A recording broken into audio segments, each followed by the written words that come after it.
नमस्कार आप सभी को। वैसे तो LCM method time and work के सवालों को आसान बनाने के लिए होता है, बट कभी कभी ये सवालों को मुश्किल और कॉम्प्लिकेटेड भी बना देता है।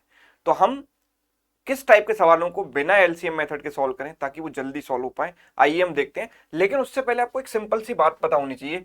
जैसे कि अगर मैं आपसे ये कहूं कि ए किसी काम को T1 टाइम में कर सकता है और बी उसी काम को T2 टाइम में कर सकता है, तो आपको ये पता होना चाहिए कि दोनों मिलकर जब काम करेंगे तो टाइम लगेगा T1 T2 upon T1 plus T2, है ना। एक बात।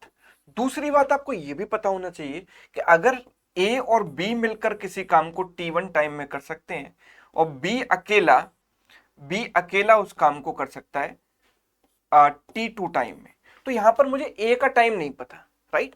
मुझे ए का टाइम नहीं पता, ए और बी का कंबाइंड टाइम पता है, बी का पता है, बस ए नहीं पता। तो मिसिंग वैल्यू हम कैसे निकालें? T1 T2 इन दोनों का प्रोडक्ट अपॉन इन दोनों का डिफरेंस। तो यहां पर T2 माइनस T1, ठीक है, दोनों का डिफरेंस लेंगे। तो ये बस छोटी सी बात आपको पता होनी चाहिए। अब देखो सवाल देखते हैं हम क्या है।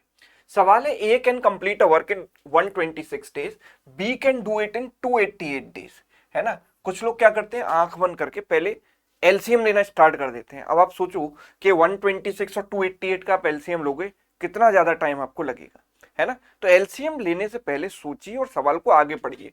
सवाल कहता है if A works for 63 days and then leaves, A ने 63 दिन काम किया और वो चला गया, उसके बाद रिमेनिंग काम बी ने किया, तो बी को रिमेनिंग काम करने में कितना टाइम लगेगा।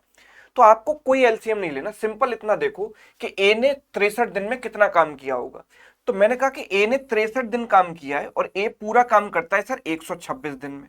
तो क्या मैं कह सकता हूं कि ए ने आधा काम कर लिया, क्योंकि 126 तो 63 का डबल है, यानी ए आधा काम कर चुका है। So how much work is remaining? आधा हो चुका है तो रिमेनिंग आधा ही तो बचा है। अब वो आधा काम किसको करना है? बी को करना है। सर बी अकेले पूरा काम 288 डेज में कर सकता है, तो आधा काम करने में कितना समय लगेगा? 288 का आधा कर दो, है ना। 288 का आधा आप करोगे तो आंसर आएगा 144 डेज, हाँ या ना, 144 डेज। ठीक है, अभी थोड़ा सा और कॉम्प्लेक्स सवाल लेते हैं। देखो, A can complete a work in 10 days, B can do it in 15 days if A and B together work for 4 days. अगर ए और बी ने मिलकर काम किया 4 दिन और उसके बाद ए चला गया, रिमेनिंग काम बी ने कितने टाइम में कंप्लीट किया, ये हमें बताना है। ठीक है, एलसीएम लेने की कोई रिक्वायरमेंट नहीं है। आप ये सोचिए कि ए एंड बी मिलकर पूरा काम कितने दिन में करेंगे। तो मैंने कहा सर ए और बी मिलकर पूरा काम अगर करेंगे तो इतना टाइम लगेगा, 10 into 15 upon 10 plus 15, T1 T2 upon T1 plus T2, यानी 150 अपॉन 25, यानी 6 दिन लगेंगे। अच्छा, ए और बी ने कितने दिन काम किया? 4 दिन। 4 दिन अगर काम किया है तो 4 दिन काम किया और 6 दिन में पूरा कर सकते हैं, यानी कि पूरे काम का 2/3 पार्ट इन्होंने कर लिया। 2/3 वर्क इज डन।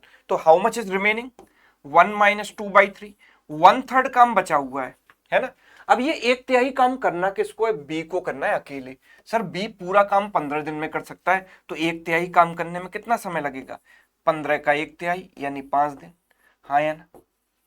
आ गया ना आंसर कितनी आसानी से। थोड़ी सी और प्रैक्टिस करोगे तो आप इसको मेंटली भी सॉल्व कर सकते हो, लिखने की भी जरूरत नहीं क्योंकि इतनी ज्यादा कैलकुलेशन है ही नहीं। अगला देखिए, A and B can complete a work together in 12 days. अब सवाल थोड़ा सा डिफरेंट हो गया। ए और बी मिलकर 12 दिन में कर सकते हैं काम को। सर ए और बी मिलकर टाइम ले रहे हैं 12 दिन और ए अकेला 20 दिन में कर सकता है। अच्छा, अगर मुझे दो का टाइम पता है कंबाइंड और उसमें से एक सिंगल पर्सन का टाइम पता है, तो दूसरे पर्सन का टाइम मैं कैसे निकालूंगा? T1 T2 upon T1 minus T2, यानी 20 इंटू 12 अपॉन 20 माइनस 12, यानी 240 अपॉन 8, यानी 30 दिन। यानी बी अकेला पूरा काम अगर करेगा तो पूरे काम को 30 दिन में कर पाएगा। अच्छा, सवाल कहता है कि दोनों ने मिलकर 8 दिन काम किया। अच्छा, दोनों मिलकर पूरे काम को 12 दिन में कर सकते हैं, तो 8 दिन में कितना काम किया होगा इन्होंने? 2/3। तो बचा कितना? 1/3। कितना बचा? 1/3। अब ये 1/3 काम किसको करना है? बी को अकेले पूरा करना है। तो सर बी पूरा काम तो 30 दिन में कर सकता है, तो 1/3 काम कितने दिन में करेगा? 10 दिन में करेगा कि नहीं करेगा?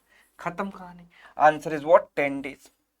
यस, 2/3 काम कर हो चुका है, 1/3 काम बचा हुआ है। 1/3 काम बी को अकेले करना है। अगर बी अकेले इस काम को करेगा 1/3 काम को, तो 10 दिन का समय लगेगा। तो 10 डेज इज करेक्ट आंसर। तो अगर आपको ये टेक्निक समझ में आई है तो ये सवाल आपके लिए होमवर्क है। ठीक है, इसको सॉल्व करो और कमेंट करके इसका आंसर बताओ। साथ ही ये भी बताओ कि ये टेक्निक आपको कैसी लगी। ठीक है, थैंक यू सो मच।